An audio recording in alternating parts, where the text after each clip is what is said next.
Walk into almost any mall in America right now, and you'll notice something strange. Gates pulled down over storefronts that used to be packed. Everything must go signs taped to windows that once displayed some of the most recognizable logos in the country. Empty parking lots outside stores that used to require you to circle the block twice just to find a spot. This isn't a recession headline from 2009. This is happening right now, in 2026, and it's bigger than most people realize. More than 14,000 store closures have been announced or are expected across the United States this year alone, a number that dwarfs anything the retail industry has seen in the last decade. To put that in perspective, that's more storefronts going dark than there are Starbucks locations in the entire country. Fast food chains, pharmacies, department stores, grocery brands, toy stores, furniture chains, companies that built modern American life, companies that show up in childhood memories and Sunday errands and Friday night dinners are quietly disappearing, one closure announcement at a time. We're breaking down 15 iconic American companies that are shrinking, restructuring, or vanishing entirely in 2026. And more importantly, we're explaining why. Because once you understand what's happening to these 15 brands, you'll understand something much bigger about where the American economy is headed. Let's get into it. Before we go company by company, it's worth understanding the forces driving this wave of collapse. Because none of these 15 stories happen in a vacuum. Analysts are calling it a retail, reckoning a long overdue correction after decades of overexpansion. Through the 1980s, 90s, and 2000s, American retailers built far more stores than the population could actually support. It was a growth at all costs era. Open a new location on every corner, in every mall, and every strip center, and worry about profitability later. For a long time, cheap credit and rising consumer spending covered up the cracks in that strategy. But cheap credit doesn't last forever. Add in rising tariffs on imported goods, higher interest rates that make it far more expensive to carry debt, shrinking consumer spending power due to persistent inflation, and a permanent structural shift toward online shopping that accelerated during the pandemic and never reversed, and you get a perfect storm. Retailers that were already stretched thin on razor-thin margins suddenly found themselves unable to service their debt, unable to compete on price with online giants, and unable to justify the cost of running hundreds or thousands of physical locations that fewer and fewer people were walking into. This isn't about one bad CEO or one failed product line. It's structural. It's happening across restaurant chains, big box retailers, pharmacies, and grocery stores at the same time across value brands and luxury brands alike, and it's reshaping commercial real estate, small-town main streets, and shopping malls across the country. Entire categories of American retail that once felt permanent are being rewritten in real time. So let's start with a brand that's become almost a symbol of the crisis itself. 1. Walgreens has been part of American neighborhoods for over a century. A pharmacy so common it became a verb just run to Walgreens. For generations, the red and blue sign was practically a fixture of the American streetscape, often sitting on opposite corners from its biggest rival in a kind of pharmacy arms race. But in fiscal 2025, the company closed roughly 500 stores, cutting millions of square feet of retail space nationwide. The pain didn't stop there. In August 2025, Walgreens was taken private in a massive buyout by Sycamore Partners, one of the largest private equity retail deals ever recorded, a deal that signaled Wall Street no longer believed the company could turn itself around as a public entity. Why is this happening? A huge part of it comes down to pharmacy economics that most shoppers never think about. Prescription drug reimbursement rates from pharmacy benefit managers, the middlemen who negotiate drug prices for insurance companies, have been shrinking for years, squeezing profit out of the one thing pharmacies are supposed to do best: fill prescriptions. In many cases, pharmacies are now losing money on individual prescriptions just to keep the counter open. Combine that with chronic understaffing, rising theft that forced many locations to lock up basic goods behind plexiglass, and shoppers increasingly turning to Amazon Pharmacy and mail-order prescriptions for convenience and lower prices, and the math on thousands of physical Walgreens locations simply stopped working. The new private ownership has actually slowed the closure pace compared to earlier projections, giving some communities a temporary reprieve. But the bigger question remains unanswered. Can a neighborhood pharmacy chain survive when the core business of selling medicine barely turns a profit, and the front-of-store merchandise that used to subsidize it, candy, greeting cards, seasonal goods, keeps losing ground to dollar stores and online retailers, too? 2. Rite Aid, if Walgreens is a warning sign, Rite Aid is what happens when the warning goes unheeded. Rite Aid has already been through bankruptcy once and is one of the defining names in what analysts are now calling the broader pharmacy retail apocalypse of the mid-2020s. Thousands of locations have closed, leaving entire zip codes, many of them lower income in rural communities, without a nearby pharmacy at all. Public health researchers now have a term for these areas: pharmacy deserts. Places where the nearest place to fill a prescription can be a 20 or 30-minute drive, a serious problem for elderly residents or anyone without reliable transportation. Rite Aid's collapse tells the same underlying story as Walgreens, just faster and with fewer resources to slow the fall. Debt taken on during earlier acquisition attempts, including a failed merger years earlier, that saddled the company with obligations it never fully recovered from, combined with the same reimbursement squeeze and declining foot traffic, left the company with almost no room to maneuver. Unlike Walgreens, there was no deep-pocketed private equity buyer swooping in to soften the landing. For millions of Americans, the closest pharmacy simply isn't there anymore, and the ripple effects are showing up in public health data, not just retail earnings reports. 3. Macy's has been an institution in American retail since 1858, practically synonymous with the department store itself, and forever tied to the Thanksgiving Day parade that bears its name, an event that still draws millions of viewers even as the stores themselves empty out. But under its bold new chapter turnaround plan, Macy's is closing around 150 underperforming stores by 2026, with dozens shuttered in just the last few months alone, including some flagship locations that had anchored their malls for generations. The department store model that made Macy's famous, massive multi-floor stores anchoring shopping malls, with dedicated sections for everything from cosmetics to furniture to fine china, has been under pressure for over a decade as shoppers migrate to specialty retailers, off-price chains like TJ Maxx and Marshall's, and online shopping platforms that can undercut department store pricing on nearly every category. Macy's leadership has been blunt about it.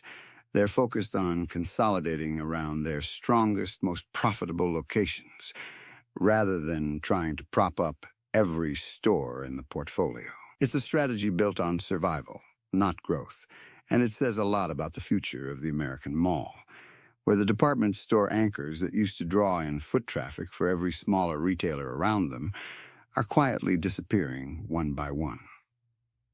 4. Saks Fifth Avenue and Neiman Marcus at the other end of the retail spectrum. Even luxury isn't safe. Saks Global, the parent company of Saks Fifth Avenue, Neiman Marcus, and Bergdorf Goodman filed for Chapter 11 bankruptcy in January 2026. A stunning development for a company that represented the very top of American retail. The fallout has been dramatic. Saks Fifth Avenue's flagship store count is shrinking to just a handful of locations. The discount Saks Off Fifth chain is losing the vast majority of its stores, and Neiman Marcus is closing locations too, including its last call outlet division entirely. This one matters because it shatters a myth people love to repeat during economic downturns, that luxury retail is recession-proof, insulated from the pressures facing everyday shoppers, because its customer base has money to spend regardless of the broader economy. Saks Global's struggles came from a mix of heavy acquisition debt taken on when the company merged its various luxury brands under one roof. An oversaturated luxury real estate footprint with too many stores chasing too few ultra-wealthy shoppers, and a wealthy consumer base that has become far more selective about where they spend, favoring resale marketplaces direct from designer boutiques, and travel retail over traditional department stores. When even Bergdorf Goodman's parent company is restructuring under bankruptcy court protection, it's a signal that this downturn isn't just hitting budget shoppers, it's hitting the entire spectrum of American retail, from the dollar store to the designer counter. 5. GameStop's story is unlike almost anything else on this list. This is the company that became a cultural phenomenon in 2021 when retail investors turned it into the center of a meme stock frenzy, sending its share price soaring in a way that had nothing to do with the actual health of its business. But behind the stock market drama, the actual retail business has been quietly collapsing for years. After closing 590 stores in 2024, GameStop shut down 727 more U.S. locations in fiscal 2025 and announced another 400 to 500 closures across more than 40 states in early 2026. Cumulative closures since 2023 now account for more than half of the company's entire store fleet, a staggering contraction for a chain that once seemed to occupy a spot in nearly every American strip mall. What makes GameStop different is the strategy behind it. Under Chairman Ryan Cohen, the company isn't fighting to save its physical footprint, it's deliberately shrinking it, redirecting capital away from retail real estate and into cash reserves and even Bitcoin holdings, treating the company more like an investment vehicle than a traditional retailer. In other words, GameStop's disappearance from strip malls across America isn't really a story about failure in the traditional sense. It's a story about a company choosing to stop being a retailer altogether, letting the physical stores wind down while it repositions itself as something closer to a holding company with a video game logo attached. 6. Party City spent decades as the go-to destination for Halloween costumes, birthday balloons, and holiday decorations, the kind of store parents would make a special trip to every October, and the place kids associated with the excitement of picking out a costume off the wall. In late 2024, that all came crashing down when the company announced it was liquidating and closing every single one of its remaining stores. It was one of the most sweeping full-chain shutdowns in recent retail history, and its absence is still being felt heading into 2026 as former Party City real estate sits vacant in strip malls nationwide, leaving landlords scrambling to find replacement tenants. The reasons echo a familiar pattern: heavy debt from a previous bankruptcy restructuring that never fully resolved the company's underlying problems, rising costs for imported seasonal goods that squeezed margins on cheap plastic decorations and costumes, and increasing competition from big-box retailers and Amazon, who now sell the same balloons and costumes for less, often with faster delivery than a trip to the store would take. Party City's collapse is a reminder that even category-defining specialty retailers aren't immune when their core products become commodities anyone can sell online. 7. Joann Fabrics. Joann was America's largest fabric and craft retailer, a staple for sewists, quilters, and DIY hobbyists for more than 80 years. with a devoted customer base that treated the store almost like a community hub for their hobby.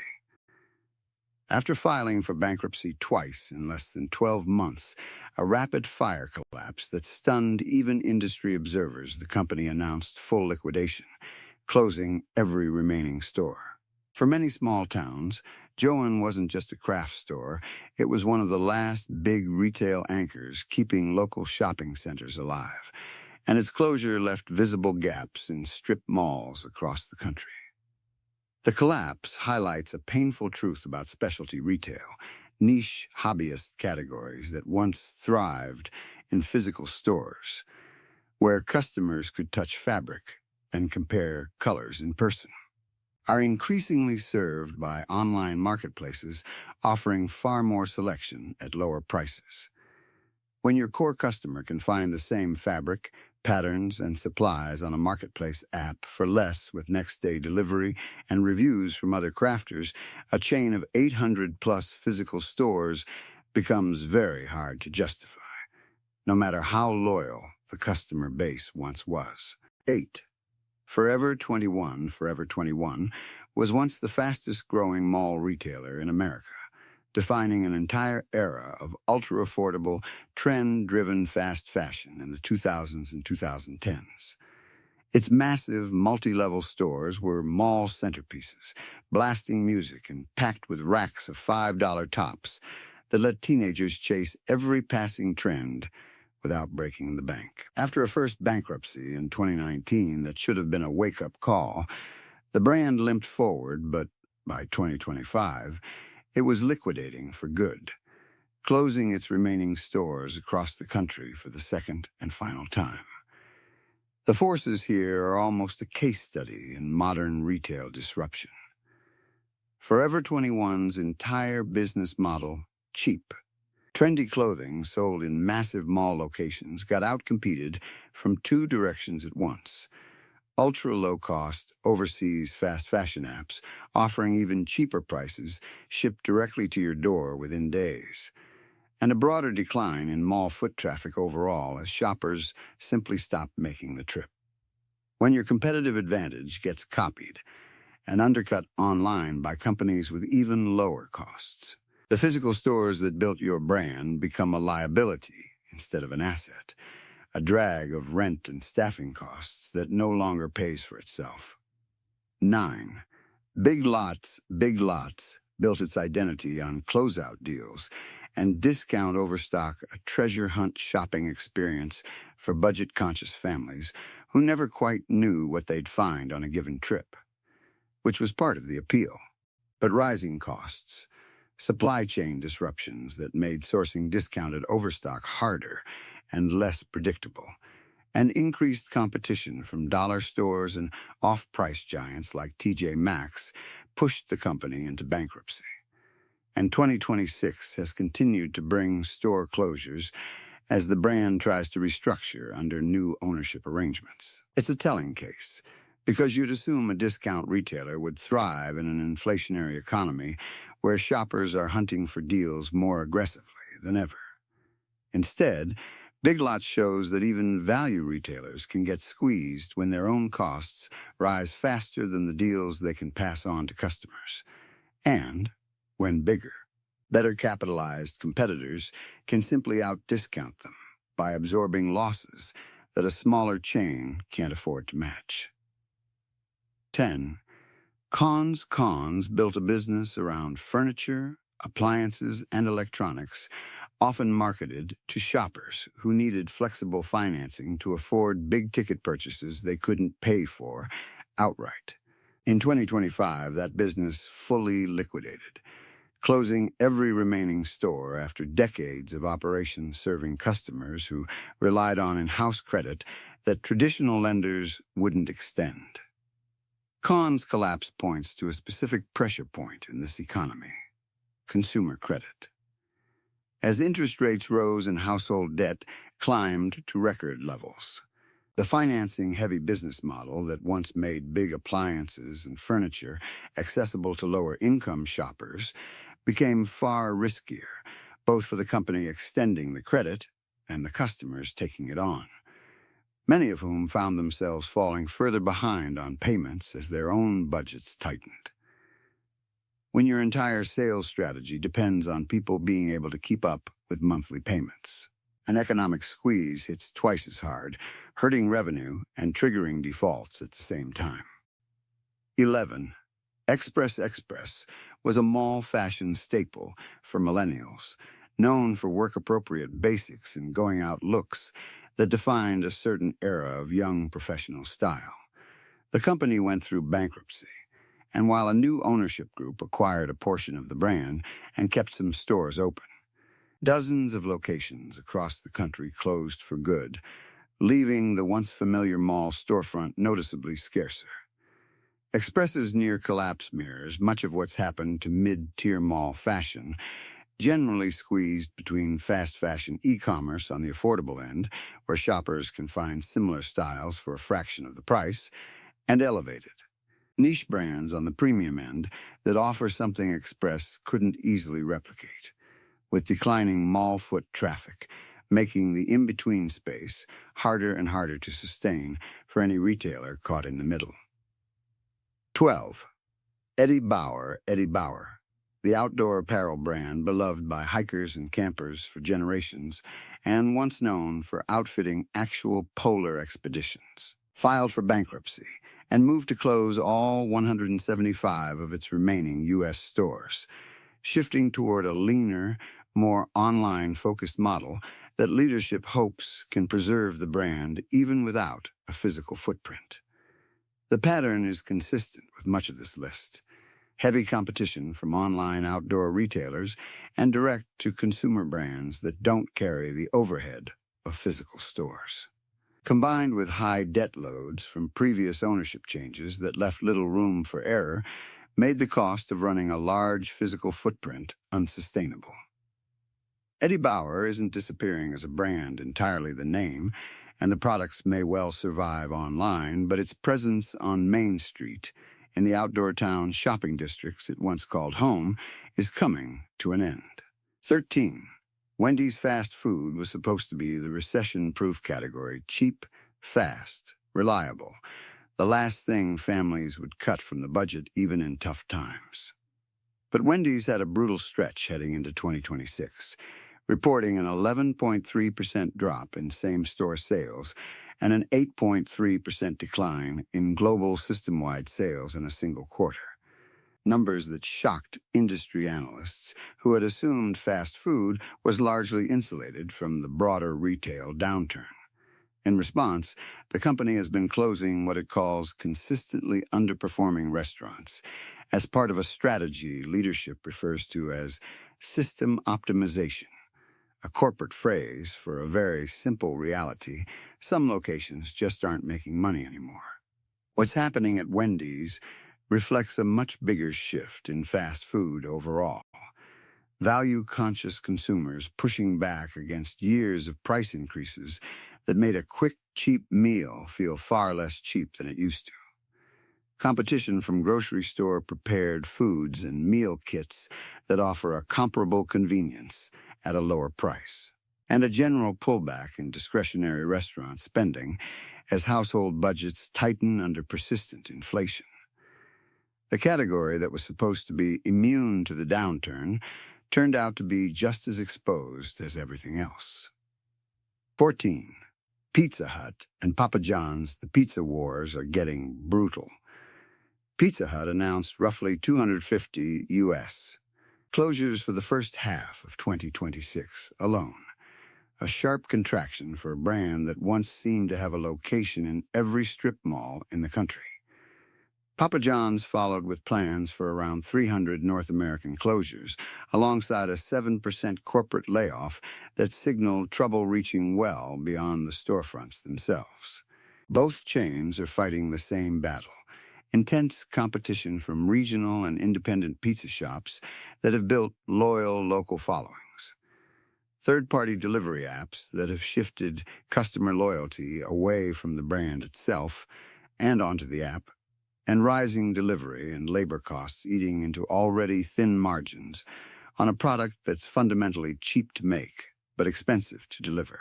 When a customer orders through a delivery app, they're often comparing 5 pizza options side by side on price and reviews, with no real brand loyalty involved, and that competitive pressure is reshaping which locations can survive in a marketplace where the app, not the pizza chain, controls the customer relationship.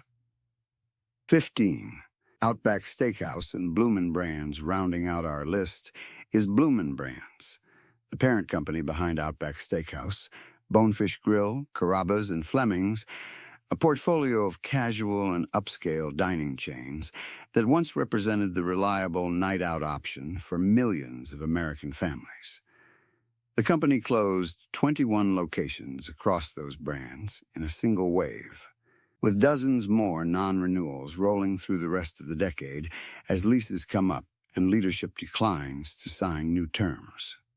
Casual dining chains like Outback built their business on the idea of an affordable night out for families, a step up from fast food, but still accessible on a regular basis. But as grocery prices have made cooking at home relatively cheaper by comparison, and inflation has made restaurant checks noticeably more expensive, that mid-tier dining category, not fast food, not fine dining, but the sit-down chain in between has become one of the hardest places to compete in the entire restaurant industry. Families are increasingly choosing to eat that steak at home instead. So what connects a pharmacy chain, a fabric store, a fast food giant, and a luxury department store? On the surface, these are 15 completely different businesses, selling completely different products to completely different customers. But look closer, and the same handful of forces show up again and again, rising interest rates making debt more expensive to carry for companies that leveraged themselves during the cheap money era.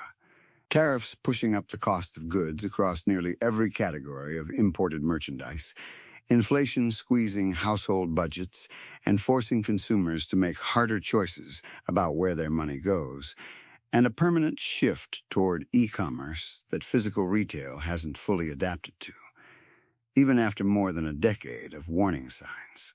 This isn't a story about 15 companies failing individually because of bad decisions unique to each of them.